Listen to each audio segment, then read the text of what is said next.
This man in a box has casually spoiled the end of One Piece and you didn't even notice, did you? Bet not. But the box in question is named Gaimon. He is 45 years old, he loves him some melons, and he has a birthday on August 5th, which he shares with Vasco Shot and Octopaco, a self-alleged celebrity fishwoman who dreams of marrying a prince. But most intriguingly, way back in 2001, Gaimon was stated to be author Eiichiro Oda's favorite character. In fact, the exact quote from Oda is, "Of course I like Luffy, but the character I like most is Gaimon. It's hard to think of anyone better than him. Just a man who has been stuck in a treasure box for 20 years. I think that was an amazing setup myself." So how wild is that? You've got the author of One Piece saying, yeah, that Luffy guy is pretty good, but what about Gaimon? Now that is a dude in a box. So Gaimon had a rather large impact on Oda, although I'd venture so far as to say that Oda is being very, very sneaky with this answer, much like the case where he revealed his top 3 favorite panels in the series. One of them being the party with the Sky Wolves, where Luffy was first shown dancing in the now iconic Sun God Nika silhouette. And Oda gave this answer in September 2020, almost a full year before the Sun God silhouette was first blatantly shown to us through the Jinbei versus Who's Who fight battle. A lot of the time, it's like Oda's leaving some little breadcrumbs in these messages. Extended clues for strange men on the internet to use to solve fictional mysteries. And on this case, clues that have led us directly to the God Valley incident, to Laugh Tale, and the One Piece, and another thing, which is the elusive dawn of the world. So let's talk about the ridiculous existence that is Gaimon. To start, I know that many people who watched the anime first were shocked to discover that Gaimon is actually a canon character in the manga, but he is, as is his story, and he first appears in chapter 22. But I have to say, even in the manga, this chapter feels a lot like watching classic Pokemon, where Ash, Misty, and Brock would run into like a bug catcher or something, and then waste approximately 23 minutes dealing with whatever problem bug catcher had before setting off on their next mundane adventure that I actually enjoyed quite a lot as a child. This was very early One Piece, but it was still a strange choice. Even in the days of Romance Dawn, Oda didn't do anything without a greater plan in mind. And to get into why chapter 22 is so important, here is a TLDR of Gaimon and the island of rare animals. Luffy, Nami, and Zoro are sailing from a place to another place, but before encountering that second place I said, a third place pops up, and Luffy believes, for no particular reason, that someone on that island could join his crew. So Luffy and Nami decide to explore the island, while Zoro decides to explore a lovely nap. A wise decision, as Luffy and Nami are then forced to undertake the fearsome trial of the forest. However, after discovering a man in a box, they don't do that. This man in a box is named Gaimon, and he is the guardian of the island. A man who visited 20 years ago in search of treasure. Treasure which still exists at the top of that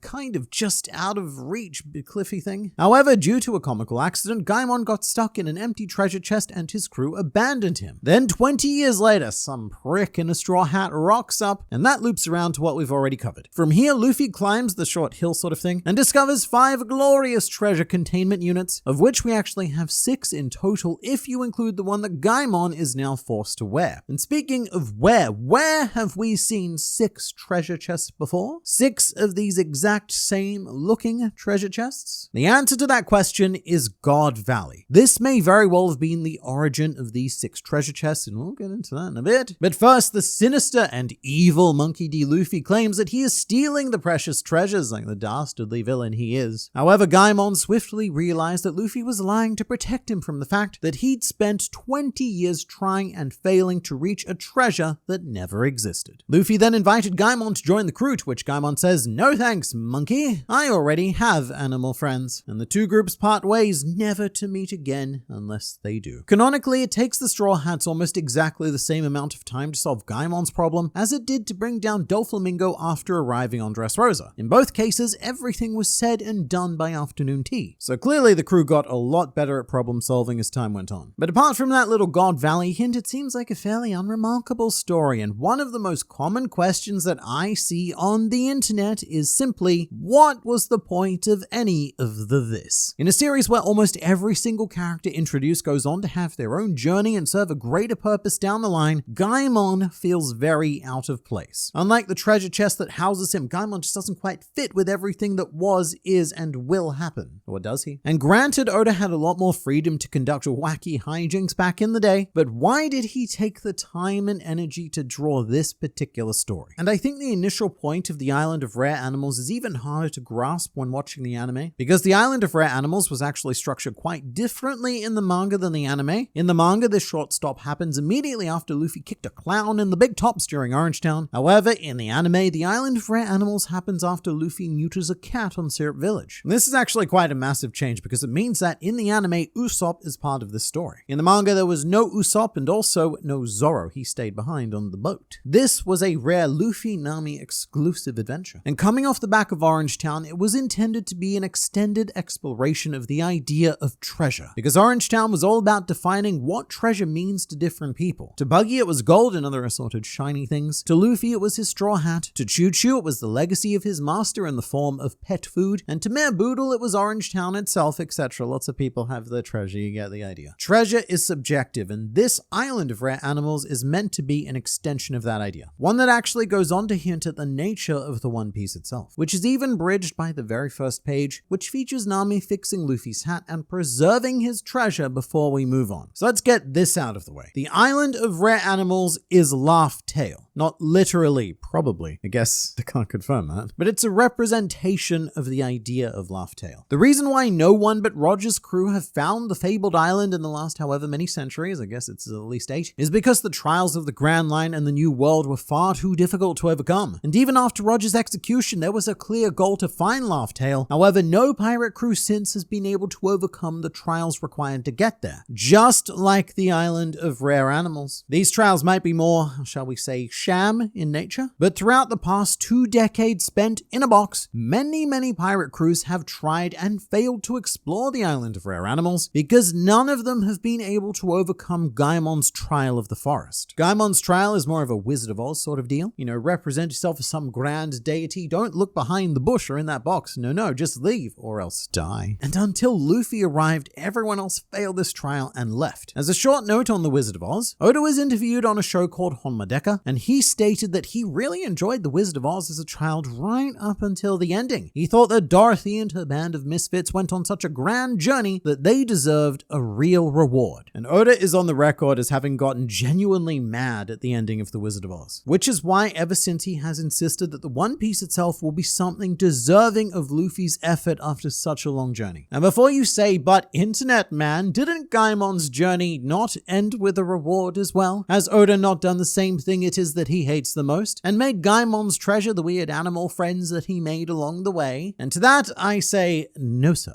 We're in approximately 5% of cases according to my stats, no, madam. Because Oda gave Gaimon the reward of a woman in a barrel named Sarfunkel, with the two of them now living happily ever after whilst the rest of the world struggles in pain and misery. And the two of them have even appeared in the credits of film Red listening to Uta's song. Really odd how Gaimon, the most filler of canon characters, continues to remain abrasively relevant, but that'll all make sense shortly. Because we have a couple more things that link the island of rare animals to Laugh Tale, one of which is the anime portrayal, where due to this shift of events, it's actually Nami who insists on taking a detour to this island, which is known as the Denetsu no Takarajima, which translates as the legendary treasure island, implying that this is actually an incredibly infamous area in the East Blue at the very least. It's well known to pirates, none of whom have been able to claim the legendary treasure for themselves, somehow. Because I won't lie, it's difficult to imagine someone like Shanks rocking up to the island and being told to leave by a bush and then just accepting that fate. Well, maybe he would. Shanks is a bit of a wild card. He might listen to bushes. But how about someone like Arlong or Don Krieg? There's no way that pirates like these are listening to any bush. But the chapter number 22 is also, I'm going to say, coincidentally perfectly relevant, as pre-time skip One Piece took place exactly 22 years after the execution of Goldie Roger, with Gaimon himself having been trapped on this island and trying to acquire its legendary treasure for almost as long as the entire planet had been seeking out the One Piece. These two events had been playing out almost perfectly in tandem, with the same end goal just on a much different scale. Chapter 22 is also a bizarrely important character. You cannot skip this as much as it feels like filler because a thing. This is probably the most important world-building chapter in all of the East Blue. Chapter 22 is where Oda actually tells us for the first time what the Grand Line and the Red Line are, as well as as gives us a full scope view of the planet, which comes to us purely because Gaimon can't read maps and a very annoyed Nami has to explain it to him. In addition to this, Gaimon hasn't spoken to a single other person in 20 years. Nobody has successfully visited this island in 2 decades. So for all intents and purposes, the island of rare animals seems to be every bit as hidden and as unattainable in this world as Laugh Tale. And Gaimon's treasure search has lasted almost as long as the quest for the One Piece itself. And there's also a pretty cool contrast between Gaimon and Goldie Roger, with Gaimon arriving to his legendary island too late to claim its treasure, and Roger arriving to his legendary island too early, with both of them being forced to wait for Luffy to eventually end their respective stories. And crazily enough, what did Luffy do upon finding Gaimon's treasure? Well, just as a certain Roger did, he laughed. He laughed a lot. He thought that the chest being empty was hilarious, an amazing punchline. A wonderful laugh tale. And also, this is an island that doesn't actually have a name. I've been calling it the Island of Rare Animals or the legendary Treasure Island in the anime. But much like Laugh Tale before Roger's arrival, it doesn't have an actual name. It was just referred to by the characters as what it was, which in this case is an island full of weird, wacky creatures like the Usagi Hebi, the surprisingly chopper-looking Kirin Kodanuki, and also the Kokox, which I believe is meant to be a fox rooster, but it just sort of ends up sounding like 2 dicks. And Gaimon himself is also a great living metaphor for the events of the Void Century. Gaimon has a very sad speech when the crew first meet him. "I'm stuck and I can't get out. I've been alone on this island for 20 years. You can't imagine how miserable I've been," which is essentially the state of the One Piece world at large following the Void Century. It's been engulfed in misery, with the flooding having created new islands now trapped in their own boxes, unable to be free, powerless to do anything except wait and hope that the dawn of the world is eventually coming to free them. I also think there's something genuinely to be said for the idea that Luffy invited Gaimon to join the crew. Yes, Luffy has been known to be a bit crazy with invitations from time to time, such as when he invited Zombie Tree, also known as McDonald, to join on Thriller Bark. But by and large, these aren't played as genuine invitations, whereas Gaimon's absolutely was. This was a heartfelt moment. Luffy saw something in this box, and in that box was a man that Luffy wanted on his crew, someone who could have been alongside them during their walk to Arlong Park, or bravely fighting to stop Operation Utopia on Alabasta, and even declaring war on the world government at any slobby in order to save Nico Robin. Gaimon could have been there for all of these events. There's definitely something special about him and his situation that is very close to Oda's heart. And so it really wouldn't surprise me if this was Oda layering in some small-scale foreshadowing for what Laugh Tale would eventually go on to become. Because we do need to remember that back in these very early days, Oda was planning on finishing One Piece in 5 years, meaning that he'd already decided how this story was going to end. It's just that along the way, we got a bit distracted, ended up doing some